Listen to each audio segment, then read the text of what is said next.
What I'm going to talk about is a homegrown content management system that we built at the University of Houston Libraries. It's still in progress, so sorry the UI is a little clunky still, but we kind of wanted to get stuff out. To give you a smidge of background, the way that the website worked at the University of Houston up until the last 6 months was everything came through web services, whether it was a spelling correction or making a web form or any of it. And we needed to decentralize. So we built a content management system that has lots of different characteristics. One of them was that anybody can edit any page. So it has wiki-like characteristics. So if somebody working on the reference desk sees an error on a page, they can actually put through a change and the owner has to approve it. But the really nifty thing I think about it is you can put different kinds of content types on a page. So what I'm going to do is I'm going to log in and show you a sample page I've created. And it's kind of nice because it lists all the pages you own. So these are all the pages I own as the webmaster. I'm going to go to this page called Test Music page. And you come in and you get to the page and you can immediately click Edit Page. Before I show you that, I'm going to click on Manage Modules. And this allows you to put as many different kinds of content on a page. So this page has XML content. It's basically an RSS feed. A text editor box where I'm just typing some things in, actually a couple of those. A contact list, some branch hours, and then a subject database list that's not working right now. So when I go in, I basically see this is actually an RSS feed from the Music Library weblog. And you can expand the posts. Then there's a list of the Music Library staff. There's a list of the Music Library's hours. Oh, and Chris got it back. And here's the databases that are selected from music. And when I click Edit, I can edit any of these things.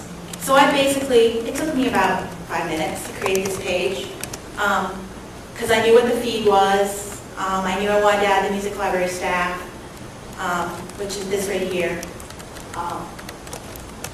This right here. And or I can add individuals. I knew I wanted the Music Library hours.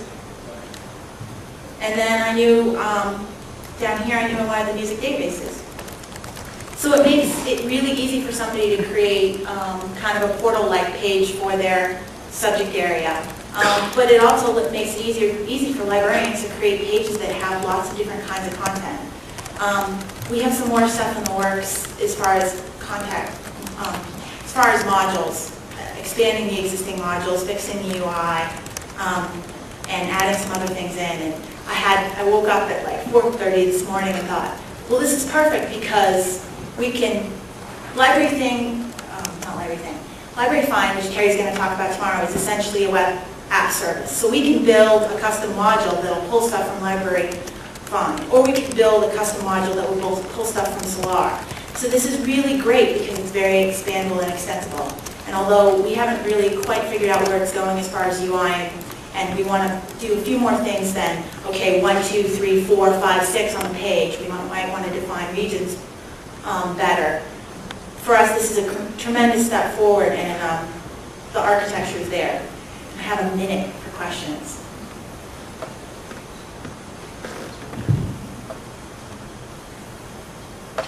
Yes? Can you change the, thank you, can you change the order of the modules on the page so that you can put your databases first? Yep. Under Manage Modules, you can reorder all of these, the display order. What I'd like to get next is not only just what order do they display, but where on the page. So like, this stuff is going in the sidebar, this stuff's going here, this stuff's going there, but that's probably at least a couple iterations away from us. Other questions?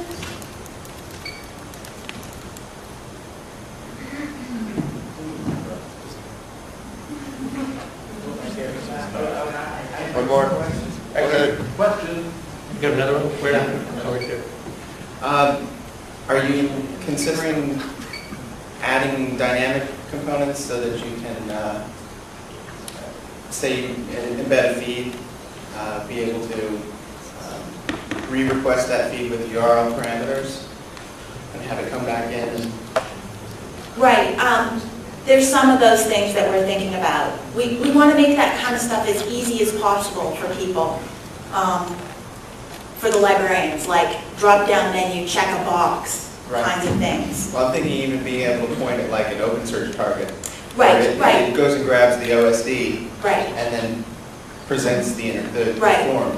And that's kind of what I'm thinking with Library Find and some of the other stuff is like, okay, I want to get this kind of search back. Here, put in a search in, then you'll get it back. And maybe you'll get it back as a feed and maybe you'll get it back as something else. But we just need to take care of some basic content types at first. Okay, thank you.